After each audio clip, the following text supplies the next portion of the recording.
എല്ലാവരുടെ വീട്ടിലും എപ്പോഴും ഉണ്ടാകുന്ന രണ്ട് മൂന്ന് ചേരുവകൾ വെച്ചിട്ടുള്ള ഒരു റെസിപ്പിയാണ് ഇന്ന്. അപ്പോൾ അതെന്താണെന്ന് നോക്കുന്നതിന് മുന്നായിട്ട് ചാനൽ ഇതുവരെ സബ്സ്ക്രൈബ് ചെയ്യാത്തവർ ഒന്ന് സബ്സ്ക്രൈബ് കൂടി ചെയ്യണേ. അപ്പോൾ നമ്മൾ ഇന്ന് ഉണ്ടാക്കുന്നത് ഒരു ബനാന റോളാണ്.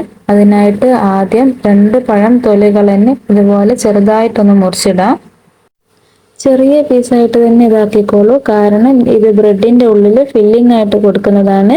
അതുകൊണ്ട് വലിയ പീസായി കഴിഞ്ഞാൽ റോൾ ചെയ്യാൻ ബുദ്ധിമുട്ടായിരിക്കും. ഇനി നമുക്ക് ഒരു പാൻ വെച്ച് ചൂടായ ശേഷം അതിലേക്ക് 1 ടീസ്പൂൺ നെയ്യോ അല്ലെങ്കിൽ ബട്ടറോ ചേർത്ത് കൊടുത്ത് കുറച്ച് കശുവണ്ടി ക്രഷ് ചെയ്തത് കൂടി ചേർത്ത് കൊടുക്കാം. ഒന്ന് ഇളക്കിയതിന് ശേഷം കട്ട് ചെയ്ത് വെച്ചിരിക്കുന്ന പഴം ചേർത്ത് കൊടുക്കാം. എന്നിട്ട് ഇതൊന്ന് നല്ലതുപോലെ ഇളക്കി പഴത്തിന്റെ കളറൊക്കെ ഒന്ന് മാറി സോഫ്റ്റ് ആയി വരുന്നത് വരെ ഒന്ന് വഴറ്റിയെടുക്കണം. ഇപ്പോൾ കളറൊക്കെ മാറി നല്ല സോഫ്റ്റ് ആയി വന്നിട്ടുണ്ട്. ഇതൊന്ന് ഉടച്ചു കൊടുത്തേക്ക്, എന്നാലും നമുക്ക് ഫില്ല് ചെയ്തെടുക്കാൻ നല്ല എളുപ്പമായിരിക്കും. ഇനി നമുക്ക് ഇതിലേക്ക് 1/2 കപ്പ് തേങ്ങ ചിരവിയത് കൂടി ഇട്ട് കൊടുത്തിട്ട് ഒന്ന് മിക്സ് ചെയ്തെടുക്കാം. ഇനി ഇതിലേക്ക് ഒരു 4 ടേബിൾ സ്പൂൺ പഞ്ചസാര കൂടി ചേർത്ത് കൊടുത്തിട്ട് ഒന്നുകൂടി അങ്ങ് ഇളക്കിയെടുക്കാം.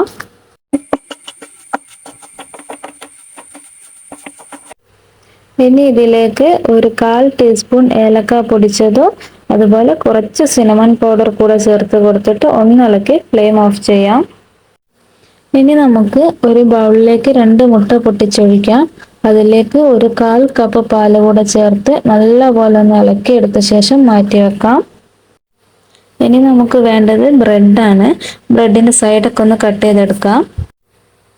ഇനി ഈ ബ്രെഡ് ഒന്ന് ഒരു ചപ്പാത്തി കോല് കൊണ്ട് ജസ്റ്റ് ഒന്ന് പരത്തിയെടുക്കാം. ഇനി ഒരു ബ്രെഡ് എടുത്ത് അതിലേക്ക് നമ്മൾ നേരത്തെ ബീറ്റ് ചെയ്ത് വെച്ച എഗ് മിക്സ് ഒന്ന് ബ്രഷ് ചെയ്ത് കൊടുക്കാം. അതിൻ്റെ മുകളിലായിട്ട് നമ്മുടെ ഫില്ലിങ് വെച്ച് കൊടുത്തിട്ട് ഒന്ന് റോൾ ചെയ്തെടുക്കാം. ശ്രദ്ധിച്ച് റോൾ ചെയ്തെടുക്കണം, ബ്രെഡ് ആയതുകൊണ്ട് പെട്ടെന്ന് പൊട്ടിപ്പോവാൻ സാധ്യതയുണ്ട്. എന്നിട്ട് ആ മിക്സിൽ ഒന്നുകൂടി ഇതൊന്ന് ഡിപ്പ് ചെയ്ത ശേഷം നമുക്ക് ഒന്ന് മാറ്റി വെക്കാം.